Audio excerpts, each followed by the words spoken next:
दो आए बच गए बेली इनू चारी कहते हैं जी। बड़ा मज़ा आता खेडन का। जिन्ने बजुर्ग होंगे सारे वेले सारे इत्थे इकट्ठे हो जाते हैं शाम के टाइम 3 बजे तो बाद।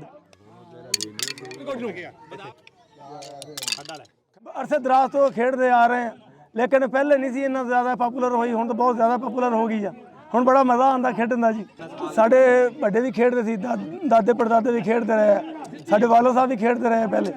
हुण उन्होंने तो बाद साड़ी वारी आ, असीं हुण सारे बेली इकट्ठे होकर तो खेडते आ गए। पहली दफ़ा अज तो तकरीबन 10 साल पहले खेडे सी। बजुर्गों कोल असीं आए हैं तो आके वेख्या तो मुड़ के फिर उत्थों खेडन लग गए।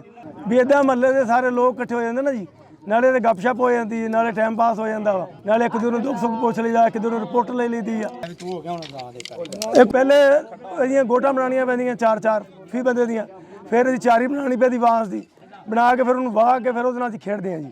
भी दाने सिट्टी दे अट्ठी भी आ जाती है, चारी भी आ जाती है, खड्डा 2-3 दाने भी जिंदे अगे सुन चाहिए फिर उन्हें कोशिश करी दी भी उन्हें मारिए, जल्दी तो जल्दी पोगिए, फिर अगले बंदे को हराइए, फिर 10 मिनट इंजॉय करिए, खप पाइए बस। ये जो दाने सिट्टी दे ना जी, जे मूदियाँ हो गई तो सीधियाँ मूदियाँ का पता लग जाता।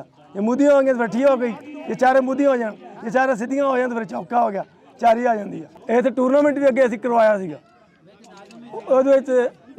साढ़ा एक दोस्त आ चैंपीयन बनया सीगा, वो जित्तिया सी सारा टूरनामेंट। इहदे ना जी अजकल दे बच्चे जेहड़े ना ते मुंडे कुंडे सारे मोबाइलों ते लगे हुए आ, साडा मोबाइल ते टाइम नहीं पास हुंदा।